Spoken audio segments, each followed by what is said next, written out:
My name is Marisol Vidal. I am 34 years old, and I used to believe that if you built something carefully enough, quietly enough, the people around you would eventually see it without being told. I was wrong. I started working for my father's company the summer I turned 25. Vidal Regional Logistics had been in the family since my grandfather ran it out of a single warehouse bay in Tucson with 2 lease trucks and a laminated rate sheet taped to the wall. By the time I came on board, we had 4 distribution hubs across the Southwest, a fleet of 23 vehicles, and a billing system that my father still ran out a spreadsheet he'd built in 2003.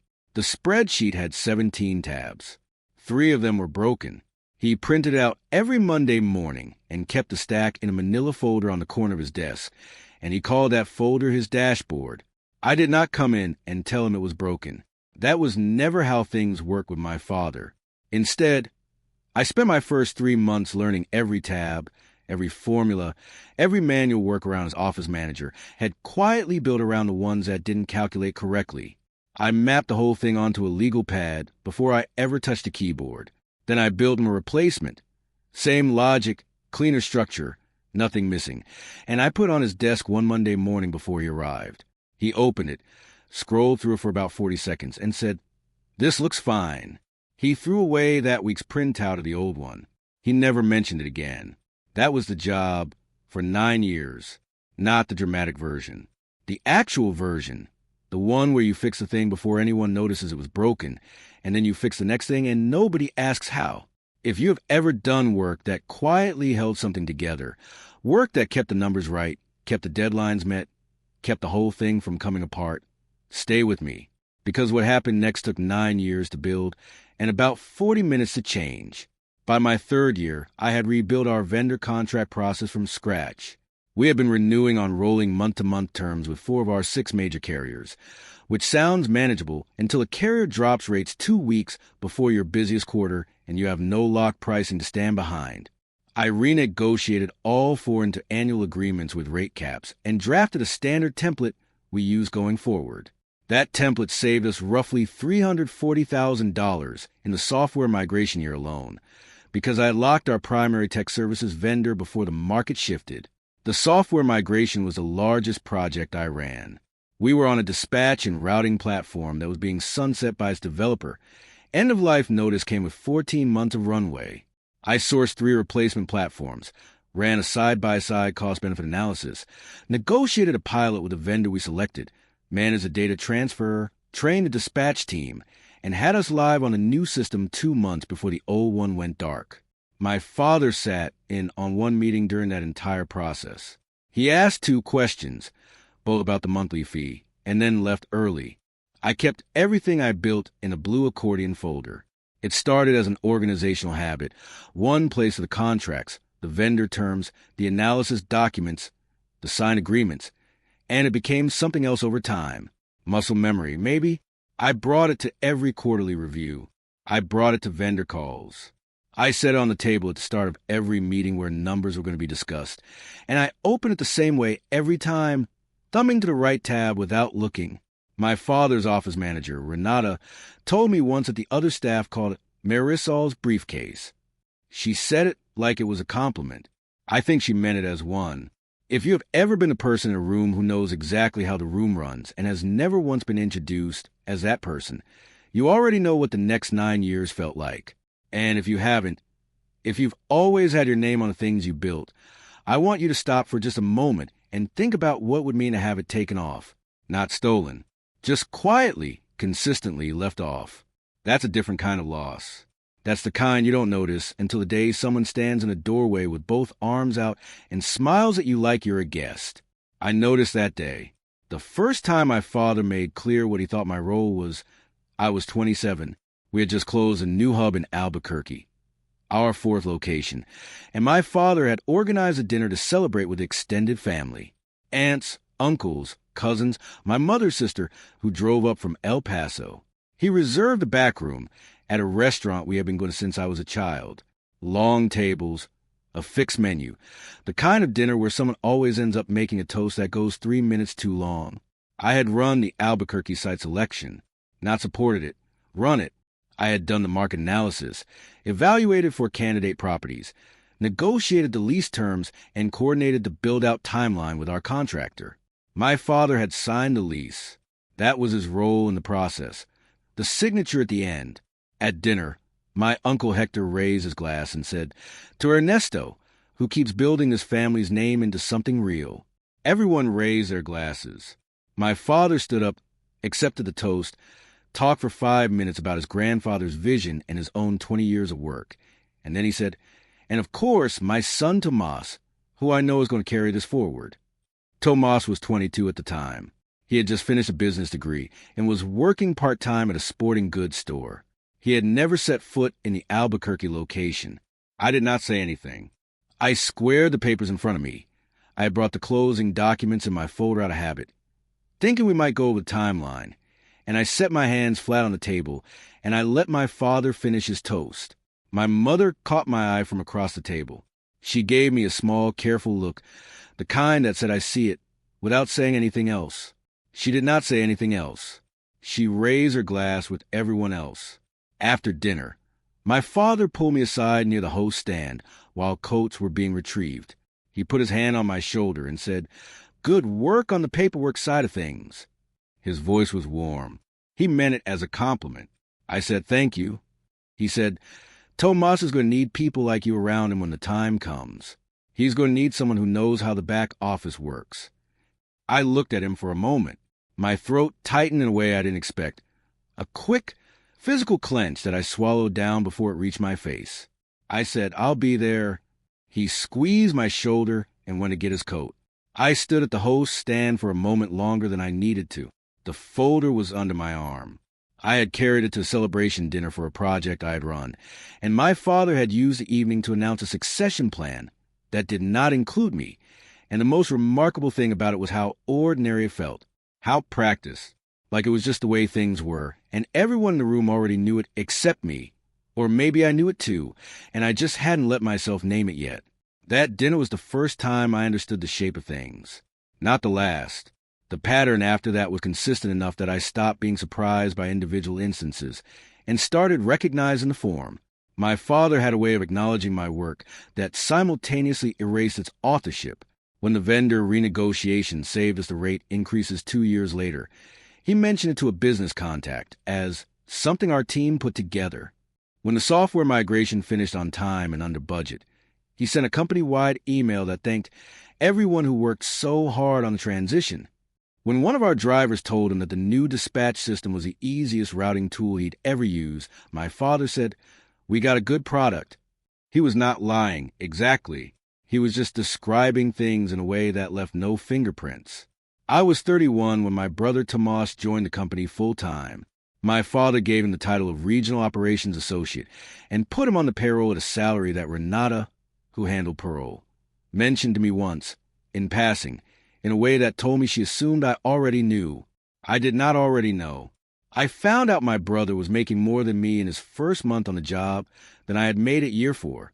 I did not go to my father about it. I capped my pen and set it down on my desk, and I thought about it for the rest of the afternoon, and the next morning I came in, and I kept working. What I want you to understand is that I was not naive. I knew what was happening. I just believed, for longer than I should have, that the work itself was the argument, that 9 years of documented results was a case that didn't need to be made out loud, because the evidence was already everywhere. I believed that because my father had told me, in his way, that family doesn't need titles, that the work speaks for itself, that the people who matter know who actually runs things. He was right that the people who matter know. He was wrong about which people he meant. Let me tell you what 9 years actually looked like, because I have found that people here, I work hard, and they picture something general. I want to be specific. In the spring of my 26th year, our Tucson hub had a compliance gap. A change in state transportation regulations required updated documentation for every vehicle in the fleet, new certification forms, updated insurance riders, a revised maintenance log format. Our fleet manager at the time, a man named Dale, who had worked for my grandfather, missed the notification entirely. I caught it 6 weeks before the deadline during a routine contract review that wasn't technically my job. I pulled every vehicle file, contacted our insurance carrier, drafted the new maintenance log template, and coordinated with Dale and 3 outside vendors to get 23 vehicles through the updated certification process in 38 days. If we had missed that window, we would have faced operating violations on every affected route. My father never knew there had been a problem. He knew we were compliant because we were always compliant, and that was the point. The following year, I handled a vendor dispute that our accounts manager had let sit for 4 months. One of our mid-tier carriers had been double billing us on fuel surcharges, a line item discrepancy that was small enough per invoice to miss on a casual read, but had compounded to just over $28,000 over 18 months. I pulled 2 years of invoices, built a reconciliation document, and took it to the carrier's regional accounts director myself. We recovered $24,000 in credits and restructured the billing format going forward. My father signed the credit agreement. He asked me what the number was. I told him, and he said, "Good catch." Then he walked back into his office. I covered for consecutive annual reviews on my own, while my father dealt with a property dispute involving the land our Phoenix hub sat on. That dispute ran almost 2 years. During that time, I ran every vendor renewal, managed our carrier relationships, supervised the dispatch team scheduling across all 4 hubs, and produced the quarterly reporting that went to our accountant and our bank. I did this in addition to my regular operational work. I did not ask for a title change. I did not ask for additional compensation. My father had told me at the start of the property dispute that he needed me to hold things together. And I understood what he was asking, and I did it. For 3 years running, I organized the company's annual carrier appreciation event. Venue, catering, agenda, the individual recognition notes my father signed and handed out. He always delivered them well. He had a warmth in front of a room that I had always admired, a way of making each person feel like the only one he was talking to. People loved those events. 2 of our longest tenured carrier relationships were strengthened at those dinners, both of them leading to long-term rate agreements that I had drafted in advance and slipped into folders at each carrier rep's place setting. My father did not know the folders were there until the reps brought them up. He recovered smoothly, the way he always did, and by the end of the evening he was describing it as a strategy he'd been planning. I built the onboarding documentation for every operations hire we made in the last 6 years. 14 people came through those materials. Not a single one of them knew I had written them, because my name was not on them. The documents had the company logo. They had Vidal Regional Logistics in the header. They had my father's signature on the welcome letter at the front. They did not have mine anywhere. Tomas used those materials when he joined. I watched him sit at the conference table with the onboarding packet open in front of him on his first week, reading through the process documentation I had written, and I thought something I did not let myself finish thinking. What I held on to through all of it was a folder, not as a symbol. I am not someone who thinks in symbols, but as a practical record. Every contract I negotiated, every agreement I drafted, every signed document that represented work I had originated. It went into the folder, tabbed, dated, indexed. I had started keeping it that way in my 3rd year, after the Monday morning spreadsheet incident, after I understood that in this company, work without a paper trail was work that could be reassigned in the retelling. The folder was not a plan. It was insurance. I didn't know at the time what I was insuring against. Exactly. I kept it anyway. The consulting agreement went in 3 years ago. My father had come to me during a period when the company was exploring potential acquisition. A smaller carrier in the Albuquerque market had approached us about a sale, and he needed to formalize my involvement in the due diligence process for the bank's purposes. His attorney drew up a consulting agreement establishing me as an operational partner. It was a clean document. It had an equity clause in Section 4, a 23% stake in any ownership transfer or management restructuring, triggered upon execution of either event. My father had read it. His attorney had witnessed it. I had signed it at my father's kitchen table on a Tuesday evening in October, and my father had poured 2 glasses of water and handed me a pen and said, "This is just for the bank." The acquisition fell through 6 weeks later. The agreement stayed signed. My copy went into the folder. Behind the tab, I labeled agreements, executed. I thought about that tab sometimes in the years after. Not often, just when something happened that reminded me it was there. The invitation came by text. That was the first thing I noticed. Not a phone call, not even an email with details. A text from my father on a Wednesday afternoon. Family gathering Saturday at 2. Bring the whole crew if you want. Good news to share. I read it twice. My father was not a texter. He called. And when he called, he talked for 20 minutes about things adjacent to the actual point before he arrived at it. A text like that, short, surface warm, deliberately uninformative, meant the news was something he did not want to have time to think about before I arrived. I told my husband, Daniel, that evening. He asked what the good news was. I said I didn't know. He could tell from the way I said it that I had a guess.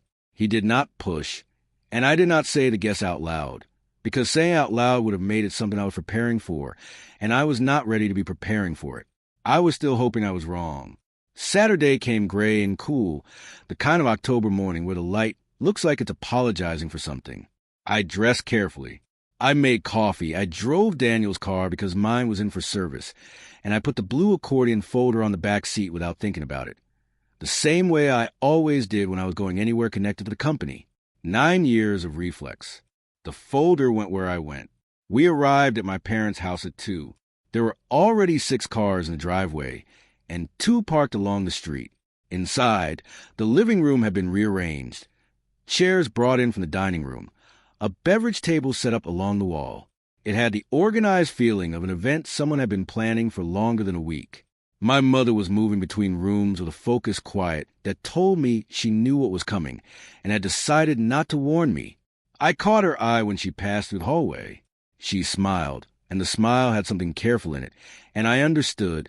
My Aunt Rosa found me first and hugged me and asked about Daniel's work, and I answered her on autopilot, my eyes moving through the room. 2 men I didn't recognize stood near the window with my father, both of them in collared shirts, one holding a portfolio. Not family. The portfolio told me what I needed to know about what they were. I moved toward the hallway that led to the main room, where the chairs were arranged and where my father was beginning to collect people's attention with the particular way he straightened up when he was about to speak. Tomas stepped into the doorway. He did it casually. Both arms lifted and rested on the doorframe. Easy, like he was just pausing there. He was wearing a button-down I didn't recognize. Something new. He smiled at me the way you smile at someone you're fond of and slightly above. We're just getting started in here, Mari, he said. Give us a few minutes. I looked at him. My pulse caught. One hard beat that I felt in my throat, and then it steadied. I said, I'm part of this family, Tomas. He kept the smile. Of course you are. Just, Dad's about to start, and we don't want to interrupt the flow. You know how he is.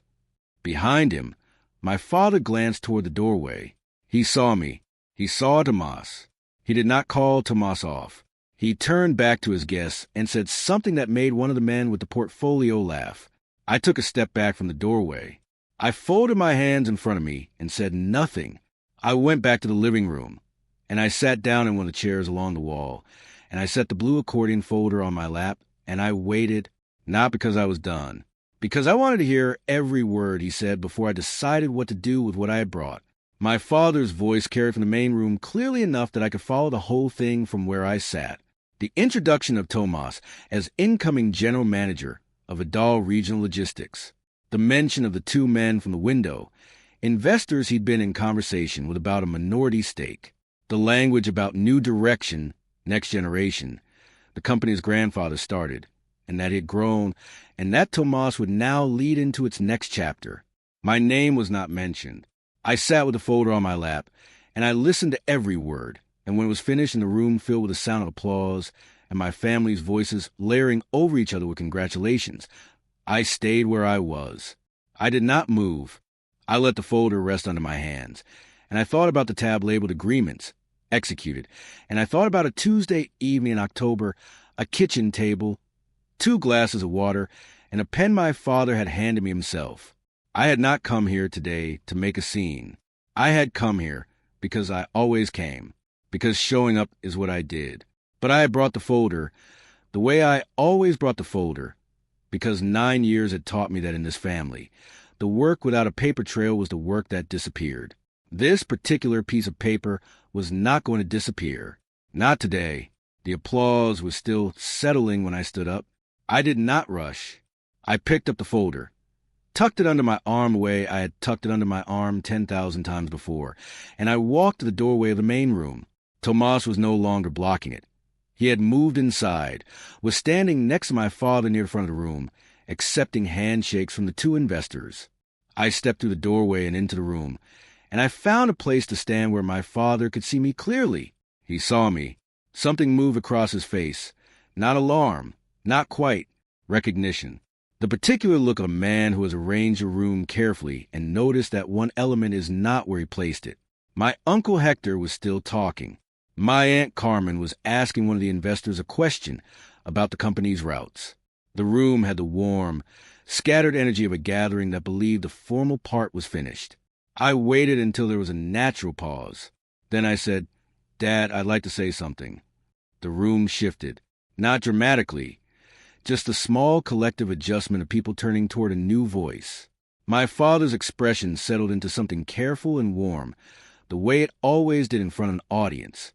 "Of course," he said. "Marisol, everyone, my daughter."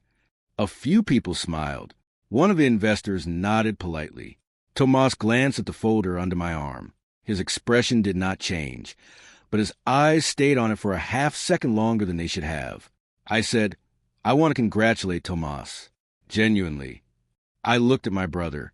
"I know how much this means to you." Tomas said, "Thank you, Mari." I said, "I also want to make sure everyone in this room has accurate information about the company's structure before any agreements move forward." I looked at the two investors, because I think there may be a detail my father hasn't had a chance to share yet. My father's voice was still warm, but there was something underneath it now. "Marisol, this isn't really the moment." "It won't take long," I said. I set the folder on the side table nearest to me. I opened it to the tab marked Agreements. Executed. I reached in and produced a document. For pages, printed on the firm's letterhead, stapled in the upper left corner. I placed it on the table in front of the investors. The room was quiet now, completely quiet. One of the investors, the one with portfolio, leaned forward and looked at the cover page. He did not pick it up yet. He read the title line and the date, and then he looked up at my father. My father said, That's an old document. That was for a transaction that never went through." I said, "The consulting agreement was executed. The acquisition it was drafted for did fall through. But the agreement itself has no expiration clause, and Section 4 is unconditional. It triggers on ownership transfer or management restructuring. Both of those events were announced in this room 20 minutes ago." The investor with the portfolio picked up the document. He turned to page 2. He turned to page 3. He found Section 4. He said, "Is this your signature, Ernesto?" My father looked at the document. His jaw tightened. "I signed it for the bank. It was a formality." The investor said, "It's a witness consulting agreement. This isn't a formality." Tomas said, "What does Section 4 actually say?" The investor read it aloud. 23% equity stake. Triggered upon execution of ownership transfer or management restructuring, assigned to Marisol Vidal, operational partner. Witnessed by Raymond Ochoa, attorney at law. The room stayed quiet. My mother was standing in the doorway behind me. I heard her set something down on a surface, a glass, carefully. My father looked at me. His voice had lost the warmth entirely now. He said, "You brought that here today." I said, "I bring it everywhere. I always have. You've seen me carried into this house for 4 years." He said, "You did this on purpose." I squared the folder on the table in front of me and said nothing. Tomas said, "Dad."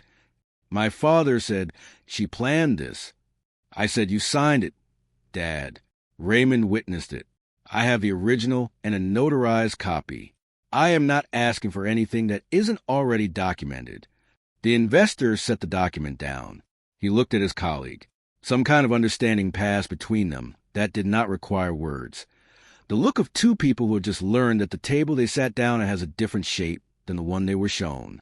He said, "Ernesto, I think we need to take a step back and let your attorney review this before we go any further today." My father said nothing. His face had gone the color of old concrete. The gathering dissolved the way gatherings do when the formal reason for them has collapsed. Slowly at first, then quickly. The investors excused themselves within 15 minutes. The one with the portfolio shaking my hand before he left and saying, with professional neutrality, that they looked forward to a follow-up call once things were sorted. My Aunt Carmen found an urgent reason to check on the food table. My Uncle Hector stood near the door for a while looking at the middle distance, and then he left too. My mother stayed. Tomas stayed. My father stayed. We were in the main room, the four of us, after everyone else had gone. My father was sitting in the chair he always sat in at family gatherings, the one near the window that everyone implicitly understood was his. He was looking at the consulting agreement, where it still lay on the side table. He had not touched it. Tomas said, "You knew the whole time." I said, "I knew it was in the folder." Tomas said, "That's not what I meant." I looked at him. "I know what you meant. And no, I didn't come here today planning to do this. I came because he texted me. I brought the folder because I always bring the folder." My father said, "You should have come to me privately." I said, "I tried that approach for 9 years. This is what came after 9 years." He looked at me then, really looked at me, the way he had in the room full of guests, without the audience, without the warmth he kept ready for occasions like this. I said, "Do you remember what you told me at the Albuquerque dinner?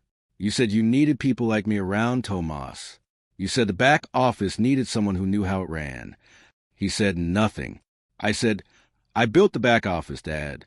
I built all of it. The vendor templates you've been using for 6 years, I wrote those. The dispatch system we migrated to, I ran that project start to finish while you were handling the Phoenix property dispute.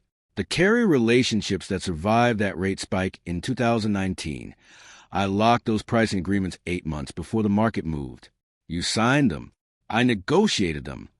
My mother made a small sound, not quite a word, something softer.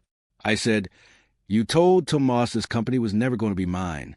You said that to the investors tonight without saying it out loud. You said it with his name and his title, and the way you introduced me as the office coordinator. You've been saying it since the Albuquerque dinner, when I was 27 years old. And the whole time you were saying it, I was running compliance reviews and recovering $24,000 in billing credits and writing the onboard materials your son uses first week." My father said, "Marisol?" I said, "I'm not angry. I want to be clear about that. I'm telling you what was true. All of it was true at the same time. You built something real, and I helped build it. And the document on that table is the only place in 9 years where my name and this company appear in the same sentence with legal standing." I picked up the folder. I closed it. I set it back under my arm. I said, "I'll have Raymond send over a formal notice of the equity trigger this week. There's no rush on the investors. We can figure out the structure. But I'm not sitting this one out." I walked to where my mother was standing in the doorway. She looked at me for a long moment. Then she stepped aside and let me through.